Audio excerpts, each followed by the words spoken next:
মাসিহুদ দাজ্জাল এসেছে? আসে নাই মানে সে এখন আত্মপ্রকাশ করেনি মানুষের রূপে, কিন্তু তার জন্ম হয়েছে, সে আছে, যেখানে থাকার সেখানেই আছে।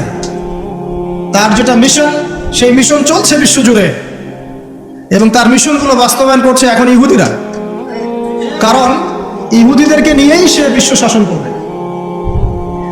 যাদেরকে নিয়ে সে বিশ্ব শাসন করবে তারা দাজ্জালের মিশন ঠিকই বাস্তবায়ন করছে। দেখেন, দাজ্জাল কিন্তু পৃথিবীতে আছে। কোথায় আছে, তার মানে সে কোন গোত্রের হবে ইত্যাদি ইত্যাদি, তার দেহের গঠন কেমন হবে, চুল কেমন হবে, চোখ কেমন হবে, সব কিছু হাদিসে বলা আছে। মাসিহুদ দাজ্জাল নিয়ে আমি আলাদা একটা খুতবা বা লেকচার ইনশাআল্লাহ দিব।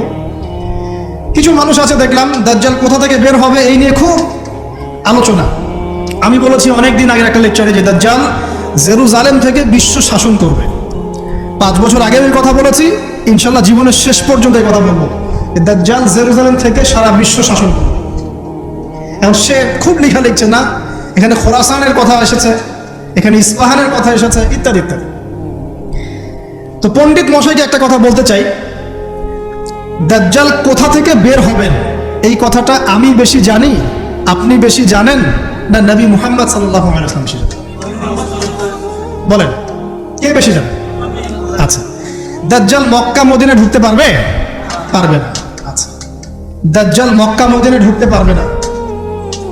দাজ্জাল কোত্থেকে বের হবেন সেটা আমাদের নবীজি সবচেয়ে বেশি ভালো জানেন, এই তো। তারপরেও নবী সাল্লাল্লাহু আলাইহি ওয়াসাল্লাম ইবনে সাইয়্যিদ নামক একজন ব্যক্তিকে মদিনায় মাসিহুদ দাজ্জাল মনে করতেন, এবং অনেক সাহাবী তাকে মাসিহুদ দাজ্জাল মনে করতেন। সহিহ মুসলিমে অনেকগুলো হাদিস আছে, পুরো দেখেন, যে নবী সাল্লাল্লাহু আলাইহি ওয়াসাল্লাম ইবনে সাইয়্যিদকে ইনভেস্টিগেট করছেন আড়াল থেকে। ইবনে সাইয়্যিদকে ডেকে বলছেন যে তুমি কি দেখো? সে বলছে যে আমি তো সিংহাসন দেখি। তো নবীজি বলছেন তোমার সিংহাসন কোথায়? সে বলছে সিংহাসন সমুদ্রের উপরে। তখন নবীজি বলছেন তুমি তো শয়তানকে দেখেছো, তুমি শয়তানকে দেখেছো। এরপরে নবীজি বলছেন তুমি কি বিশ্বাস করো যে আমি মুহাম্মদ শেষ নবী? ইবনে সাইয়্যিদ বলছে আপনি কি বিশ্বাস করেন যে আমি নবী? কথা বুঝতে পারছেন? কথা বুঝতে পারছেন না?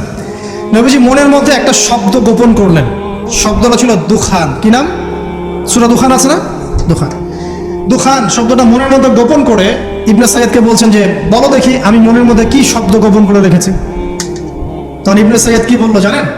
বলল দুখ। দুখ রহস্যময় ক্যারেক্টার না একটা? ওমর রাদিয়াল্লাহু আনহু বলছেন যে ইয়া রাসূলুল্লাহ আপনি আমাকে অনুমতি দেন, এর গর্দানটা আমি উড়াই দিই। তখন নবী সাল্লাল্লাহু আলাইহি ওয়াসাল্লাম বলছেন যে না, যদি সে, শোনেন স্টেটমেন্টটা শোনেন, যদি ইবনে সাইয়্যিদ সত্যি দাজ্জাল হয়ে থাকে তাহলে তুমি তাকে হত্যা করতে পারবে না, কারণ তার হত্যা লেখা আছে ঈসা আলাইহিস সালামের হাতে। ঠিক আছে?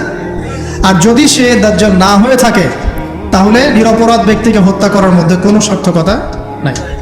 এই যে যদি সে দাজ্জাল হয়ে থাকে, এই চান্সটা নবী সাল্লাল্লাহু আলাইহি ওয়াসাল্লাম কেন নেবেন? অথচ ঘটনাটা মদিনার, যে মদিনায় দাজ্জাল ঢুকতে পারবে না।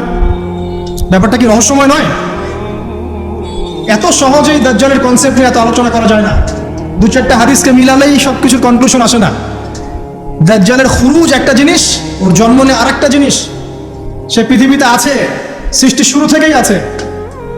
স্বয়ং নূহ আলাইহিস সালাম যখন নবী ছিলেন তখন নূহ আলাইহিস সালামও তার কওমকে দাজ্জাল সম্পর্কে সতর্ক করেছেন। তো নূহ আলাইহিস সালামের যুগে সে কোথায় ছিল? এটা কি চিন্তার বিষয় নয়? আবার তামিম দাড়ি দেখে আসছেন দ্বীপের মধ্যে তাকে বাধা অবস্থায়। হাদিস আছে না? আছে। এখন একটা হাদিসের মধ্যে যে আছে যে দাজ্জাল ইরাক এবং শাম এর মাঝামাঝি একটা রাস্তা থেকে বের হয়ে আসবে, এটা একটা হাদিস। আরেকটাতে আছে ইস্পাহান থেকে বের হয়ে আসবে। ইস্পাহান কিন্তু এখন ইরানের মধ্যে, ঠিক আছে? আরেকটা হাদিসে আছে খোরাসান থেকে বের হয়ে আসবে। আপনি কিভাবে মেলাবেন? আবার নবীজি এখানে মদিনার মধ্যে ইবনে সাইয়্যিদকে বলছেন যে ওমর সে যদি দাজ্জাল হয়ে থাকে তুমি তাকে মারতে পারবে না। ব্যাপারটা কি রহস্যজনক না? অনেক চেইন মিলাতে হবে এখানে, একটা দুটো হাদিসে তুমি কনক্লুশন আসতে পারবো না। আরেকটা বিষয় বলি, ওই যে শাম এবং ইরাকের মাঝখানের রাস্তার কথা আসছে, এই জায়গাটা এখন ইসরায়েলের আন্ডারে পড়েছে। অথচ যেই সময় হাদিসটা বলা হচ্ছিল তখন কিন্তু ইসরায়েল রাষ্ট্রের অস্তিত্ব ছিল না। যখন দাজ্জাল সংক্রান্ত এই শাম ইরাকের হাদিস বলা হচ্ছে তখন ইসরায়েল রাষ্ট্রের জন্মও হয় নাই। এর জন্ম তো হয়েছে 1914 সালে, 17 সালে 45 সালের দিকে এসে। তাহলে ওই যে ইস্পাহান খোরাসান যেগুলো বলছেন, এমনও হতে পারে অদূর ভবিষ্যতে ইসরায়েল ওই জায়গাগুলো দখল করে ফেলবে, হতেই পারে। সিরিয়ার ওই উপত্যকা কি ইসরায়েলের ছিল আগে? মিশরের গোলান ওদের ছিল আগে? আস্তে আস্তে তারা এক্সটেন্ড করেছে। এত সহজে একটা হারিস যে একটা কনক্লুশনে এসে অনলাইন ধুয়ে দেওয়ার মধ্যে কোনো সার্থকতা নাই। তো মুফতি সাহেব বা ওনাকে জিজ্ঞাসা করেন দাজ্জালের পণ্ডিতকে, তাহলে খোরাসান থেকে যদি দাজ্জাল বের হবে আর ইস্পাহান থেকে বের হবে, তাহলে মদিনায় নবী সাল্লাল্লাহু আলাইহি ওয়াসাল্লাম ইবনে সাইয়্যিদকে কেন দাজ্জাল মনে করছেন? এই প্রশ্নের উত্তর আগে শুনে আসতে পারো, এর কি উত্তর দেয়? এটা নিয়ে আরো ডিটেলস কথা আছে। আমি বললাম যে একটা দুইটা হাদিস দিয়ে এগুলো আমি বোঝাতে পারবো না, আমার মিনিমাম 1 ঘন্টা সময় লাগে। আল্লাহ পাক এই বিষয়গুলো নিয়ে আমাদেরকে গভীর গবেষণার তৌফিক দান করুন। এতটুকু জেনে রাখেন, সে এই বিশ্ব শাসন করবেই এবং 40 দিন সে বিশ্বটাকে ম্যাসাকার করবে। তার 1 হাতে জান্নাত 1 হাতে জাহান্নাম, মানে এটা সত্যিকারের জান্নাত জাহান্নাম নয়, এটা রূপক অর্থে। মানে যে তার আনুগত্য করবে সে তাকে প্রোগ্রেস দিবে, যে তার আনুগত্য করবে না ধ্বংস। সে যে বায়ুমণ্ডল, যে আকাশ নিয়ন্ত্রণ করবে, দুর্ভিক্ষ দিবে, সে যে মানুষকে সচ্ছলতা দিবে, এগুলো কিভাবে? এগুলো তার আনুগত্য এবং তার মানে বিরোধিতার মধ্য দিয়ে মানে পরিস্ফুটিত হবে আর কি। দাজ্জাল এমন একটা গাধার পিঠে সফর করবে যেটার কান হবে অনেক লম্বা। এই গাধা মানে কি সত্যিকারের গাধা? তাহলে গাধা কি আকাশে উড়বে? আর কিছু প্রোটেস্ট্যান্ট মার্কা মুসলিম আছে, এরা মনে করে না গাধা মানে সত্যিই গাধা। এমন গাধা আসবে যে গাধা চড়ে আকাশে সফর করা যায়। আসলে কি এখানে গাধা কি গাধাই বোঝানো হয়েছে? দাজ্জালের হাতে রুটির পাহাড় থাকবে।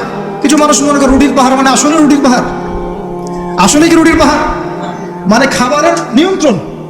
এগুলো বোঝার জন্য কি আপনার পিএইচডি করার দরকার আছে? তো অনেক ডেপথ এই সাবজেক্টটা, এটাকে আপনাকে খুব গভীরভাবে পড়তে হবে। চলুন, এই সাইনটা এখন দেখা যাচ্ছে না, সে এখনো আত্মপ্রকাশ করে নাই, অচিরেই করবে। তবে এতটুকু জেনে রাখেন, সে আত্মপ্রকাশ করলে জিউসদেরকে নিয়ে সারা বিশ্ব সে শাসন ঠিকই করবে। তবে আল্লাহ পাক তাকে এবং পুরো জিউসদেরকে ওই জেরুজালেমে ধ্বংস করবেন কিভাবে? ঠিক যেভাবে আল্লাহ পাক ফেরাউন এবং তার দলবলকে ধ্বংস করেছেন লোহিত সাগরে। একই সুন্নাহ, সেম সুন্নাহ আল্লাহ পাক অ্যাপ্লাই করবেন। আল্লাহ পাক সবর করেছেন, ধৈর্য ধরেছেন, সবগুলাকে এক জায়গায় এনেছেন লোহিত সাগরে, তারপরে একদিনের মধ্যে ফেরাউন আর তার দলবলকে ডুবিয়ে দেন। একই সুন্নাহ আল্লাহ পাক সবাইকে জেরুজালেমে একত্রিত করছেন, এক জায়গায় একত্রিত করছেন। ঈসা ইবনে মারিয়ামের হাতে, ইমামুল মাহদির হাতে এই সমস্ত জালেমদের পতন এক মুহূর্তে হয়ে যাচ্ছে। এটা হবে সামনে, এটা দেখা যাচ্ছে না। আর কি?